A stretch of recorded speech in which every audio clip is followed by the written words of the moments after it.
एक एक सीट का हिसाब लगाने के बाद आखिरकार एनडीए ने बिहार में सीटों का बंटवारा कर ही लिया। लोकसभा की 40 सीटों वाले बिहार में भारतीय जनता पार्टी सबसे ज्यादा 17 सीटों पर चुनाव लड़ेगी।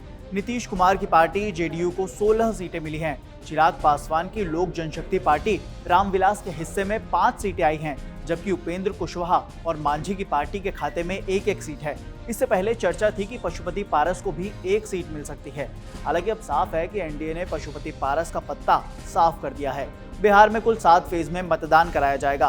पहले चरण में 4 सीटों पर तो दूसरे, तीसरे, चौथे और 5वें चरण में 5-5 सीटों पर वोटिंग होगी, जबकि 6वें और 7वें चरण में 8-8 सीटों पर मतदान होगा। बिहार में चिराग पासवान 5 सीटें मिलने से खुश हैं। चुनाव के नतीजे आने से पहले ही चिराग ने दावा तक कर दिया कि एनडीए को 2019 से भी बहुत ज्यादा बड़ी जीत 2024 में मिलेगी।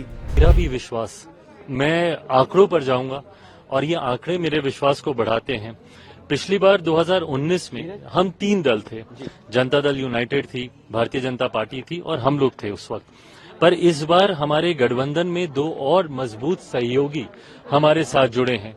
जीतन राम मांझी जी हों, आदरणीय उपेंद्र कुशवाहा जी हों, इन 2 और साथियों के आने से हमारी ताकत 2019 से बढ़ी ही है। और 2019 में जो एक सीट हम लोग चूक गए थे किशनगंज की, मैं मानता हूं इस बार 40 की 40 सीटें हम लोग जीतेंगे। ये हमारे गठबंधन की ताकत मेरे विश्वास को बढ़ाती है। मैं बस उनसे उन राज्यों के परिणामों के बारे में जानना चाहूंगा जहां पर उनकी जीत हो जाती है। ये ईवीएम कर्नाटका में कहां चला जाता है, ये ईवीएम हिमाचल में कहां चला जाता है, ये ईवीएम हर उस राज्य में कहां चला जाता है जिन राज्यों में ये लोग जीत हासिल करके इसी तरीके से मिठाई और गुलाल ये लोग लगाते हैं। तो एक साथ 2 चीजें नहीं हो सकती ना। जिन राज्यों में आपके लिए परिणाम है उस राज्यों में ईवीएम सही है, जहां आपके विरोध परिणाम है।